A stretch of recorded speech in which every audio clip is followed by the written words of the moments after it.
Video کو like کر کے آگے شیئر ضرور کر دینا۔ ہے کبھی زمینیں پتھریلی ہوتی ہے تو زمین کا اثر وہاں کے رہنے والوں کے دلوں پہ پڑتا ہے۔ اللہ اکبر، کوفے کی زمین بے وفا تھی، اس لیے کہا کہ اگر جانا ہی ہے تو یمن جائے۔ آپ فرماتے ہیں مجھے حکم ملا ہے، میں حکم کے آگے مجبور ہوں، اور حکم قدرت کی طرف سے ہے، حکم نانا کی طرف سے ہے۔ اس کے بعد امام علی مقام تیاریوں میں مصروف ہو جاتے ہیں۔ کون سی تاریخ؟ اللہ اکبر، مکہ المکرمہ کے اندر دور دور سے قافلے جمع ہیں، دور دور سے پوری دنیا سے لوگ جمع ہیں۔ آج تاریخ ہے، اللہ اکبر، کون سی تاریخ؟ جس تاریخ کو 8 ذی الحجہ کہتے ہیں، 3 سے لے کر 8 تک کے یہ 5 دن تیاریوں میں رکنے اور جانے کے معاملات میں گزرے۔ 8 ذی الحجہ کا دن آ گیا ہے، 8 ذی الحجہ کی صبح طلوع ہونے والی ہے۔ اللہ اکبر، سارے حاجی کعبۃ اللہ پہ پروانہ وار نثار ہو رہے ہیں، لبیک کی صدائیں بلند ہو رہی ہے۔ وہ امام حسین جسے حج کا شوق اتنا تھا کہ جس نے اپنی پوری زندگی میں مدینہ منورہ سے چل کر مکہ المکرمہ تک 25 حج پیدل فرمائے ہیں۔ اللہ اکبر، گھوڑے موجود رہتے تھے، اونٹ موجود رہتے تھے، پھر بھی امام حسین مدینہ منورہ سے پیدل چل کے مکے تک جاتے تھے۔ لوگ کہتے تھے امام سواریاں موجود ہے پھر بھی آپ پیدل چلتے ہیں، تو میرے امام فرماتے تھے رب کی بارگاہ میں سواری پہ جانے میں شرم آتی ہے، کوئی بندہ بھی اپنے آقا کی بارگاہ میں شاہانہ شان سے جاتا ہے۔ اللہ اکبر، جس نے پیدل 25 حج کیے ہوں، حج کا دن آنے والا ہے، لوگ مینا کو روانہ ہونے والے ہیں، لوگ مچل مچل کر کعبے پہ نثار ہوتے ہیں، اور کعبہ ہے کہ دلہن کی طرح سجا ہوا ہے۔ چلمنے کعبہ سے چھن چھن کر کے ایسا نور نکل رہا ہے کہ یوں لگتا ہے کہ کعبہ نے، اس دلہن نے اہل ایمان کو اپنا جانثار بنا دیا ہے۔ لیکن امام علی مقام کو کوئی اور ہی جلوہ دکھا دیا گیا، جس کی طرف امام علی مقام مکمل طور پر متوجہ ہیں، اور وہ کعبے کے جلوے کی طرف اب نظر نہیں کرتے، وہ حاجیوں کے جلوے کی طرف نظر نہیں کرتے، اس لیے کہ کعبہ بہرحال کعبہ ہے، لیکن یار کے جلووں کی بات ہی جدا ہے۔ جب یار بے نقاب ہوتا ہے تو پھر کہاں کعبے کی رعنائیاں، اور کہاں مینا کے جلوے، اور کہاں عرفات کے جلوے، وہ تو سب یار کی خیرات ہے۔ اللہ اکبر، میرے پیارے آقا علیہ السلام کے پیارے دیوانوں، حاجیوں، حاجی لبیک لبیک کہہ کر کے اللہ اکبر سوئے مینا پڑھ رہے ہیں۔ امام علی مقام کو افسوس بھی ہے کہ میں ایک نفلی حج چھوڑ رہا ہوں، لیکن حسین کا ضمیر کہتا ہے حسین نفلی حج چھوڑ دو، چھوڑنا پڑے تو چھوڑ دو، اس لیے کہ نفل چھوڑا جا سکتا ہے جب فرض سامنے ہوتا ہے۔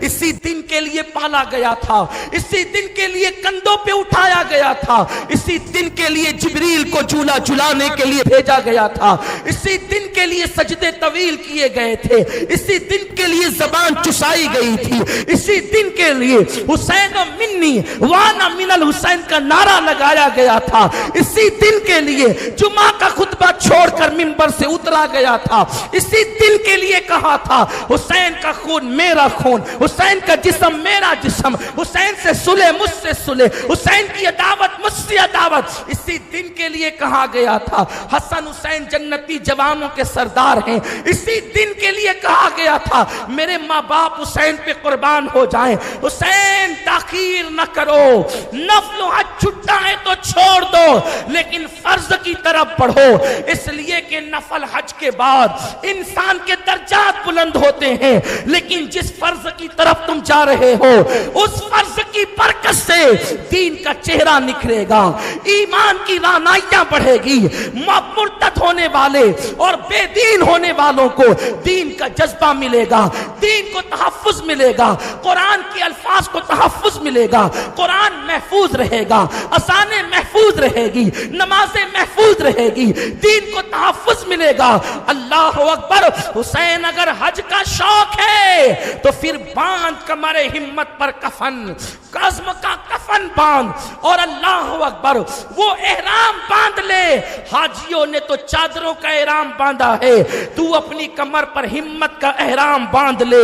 حاجی اگر کعبے کے گرد گھومیں گے تو چل چل یار کے جلووں کے ارد ارد گرد کا تو طواف کر، حسین چل چل، اگر حاجی مروہ اور صفا کی صحیح کریں گے اور صفا اور مروہ کے نالے کے درمیان وہ دوڑیں گے تو تجھے مکے سے کربلا تک کے لیے صحیح کرنے کے لیے اتنا بڑا میدان دے دیا گیا ہے۔ ہاں ہاں، اگر وہ عرفات کے میدان میں کھڑے ہوں گے، حسین تیرے لیے کربلا کا میدان ہے، حسین چل اپنی ذمہ داری کو نبھا۔ اگر وہ 10ویں ذی الحجہ کو جانور پہ چھری رکھ کر کے قربانی دیں گے تو تو اپنے جوان بیٹے علی اکبر کی قربانی 10 محرم کو دے گا، معصوم اصغر کی قربانی دے گا۔ حاجیوں کے لیے تاجروں نے دکانیں کھول رکھی ہے، حاجی خریدتا ہے، تاجر بیچتا ہے، تجھے بھی کربلا میں دکان لگانا ہے۔ وہ تیری دکان عشق کی دکان ہوگی اور اس دکان پر خریدار بن کر کے کوئی انسان نہیں آئے گا۔ تیرا پروردگار یوں فرمائے گا، ان اللہ اشتری من المؤمنین انفسهم واموالهم بان لهم الجنہ، اللہ نے مومنین کے جان و مال کو جنت کے بدلے خرید لیا ہے۔ اللہ اللہ، وہ دن کے لیے مولا حسین 8 ذی الحجہ کو کوچ کرتے ہیں مکۃ المکرمہ سے، اور اس کے بعد وہ چند نفوس پر مشتمل قافلہ مکے سے سوئے کوفہ روانہ ہوتا ہے۔ اختصار ملحوظ رکھتے ہوئے مولا حسین رستے میں ہے، ایک شاعر ملتا ہے جس کا نام فرزدق تھا، وہ کوفہ سے آ رہا تھا۔ امام نے پوچھا، فرزدق کوفہ سے آ رہا ہے، کوفے والوں کا حال کیا ہے؟ فرزدق شاعر نے کہا، امام ان کے دل آپ کے ساتھ ہیں، ان کی تلواریں بنو امیہ کے ساتھ ہیں، اس لیے کہ انہیں پتا ہے حق پر آپ ہیں، لیکن ان کی تلواریں بنو امیہ کے ساتھ اس لیے ہے کہ وہ دنیا کے لالچی کتے ہیں۔ ابن زیاد بدنہاد بانی فساد نے کوفہ کے جتنے بااثر بڑے بڑے لوگ تھے ان سب کی جیبیں بھر دی، ان کی تجوریاں بھر دی، انہیں خرید لیا، اور جو غریب عوام ہے وہ تو بہرحال آپ کے ساتھ ہے لیکن وہ کچھ نہیں کر سکتے سوائے بے کسی اور بے بسی کے، ان کے پاس کچھ نہیں۔ لیکن خوف و ہراس میں ان بدبختوں کا حال بھی یہ ہے کہ ان کی تلواریں بنو امیہ کے ساتھ ہو گئی ہے۔ مولا حسین آگے بڑھے، آگے بڑھنے کے بعد آپ کو اطلاع ملی کہ حضرت سیدنا امام مسلم شہید ہو گئے۔ آپ نے انا للہ پڑھی، لیکن آپ کے ساتھیوں کو پتہ نہیں تھا کہ مسلم شہید ہوئے۔ اسی وقت روزانہ کی طرح امام مسلم کی بیٹی آپ سے ملاقات کے لیے آئی، جیسے سامنے آئی تو امام علی مقام کے صبر کا پیمانہ لبریز ہوا۔ آپ نے اس بچی کے سر پہ ہاتھ پھیرا اور اچانک آپ کی آنکھوں سے آنسو جاری ہو گئے۔ لڑکی نے کہا، بابا حسین آپ تو میرے ساتھ ایسا سلوک کر رہے ہیں کہ ہمارے خاندان میں ایسا سلوک یتیموں کے ساتھ کیا جاتا ہے۔ مولا حسین سے صبر نہ ہوا، سینے سے لگا کر کے اس بچی کو رونے لگے، بیٹی تیرے بابا شہید ہو گئے۔ اتنا سننے کے بعد اللہ اکبر، وہ رو پڑی اور پورے قافلے کو پتہ چل گیا کہ حضرت امام مسلم کو شہید کر دیا گیا۔ کوفیوں نے وعدہ خلافی کر لی، وعدہ خلاف کوفی لا یوفی، انہوں نے اپنے سابقہ روایات کے مطابق وہی انہوں نے سلوک کیا۔ مولا حسین نے اپنے ساتھیوں سے کہا، تم اس نیت سے چلے تھے میرے ساتھ کہ میں کوفہ جاؤں گا، کوفہ کا دارالامارت میرے ہاتھ میں ہوگا۔ کوفیوں نے بدعہدی کی ہے، وعدہ خلافی کی ہے، سو اب مصیبت کے پہاڑ ٹوٹیں گے، تکلیفوں کے بادل منڈلائیں گے، بڑی پریشانی ہوگی، بڑی مصیبتیں ہوگی۔ جس کا اندازہ میں کرتا ہوں آپ نہیں کرتے، جسے میں دیکھ رہا ہوں آپ نہیں دیکھتے، اس لیے میں تم سب سے کہتا ہوں جو جانا چاہے چلا جائے۔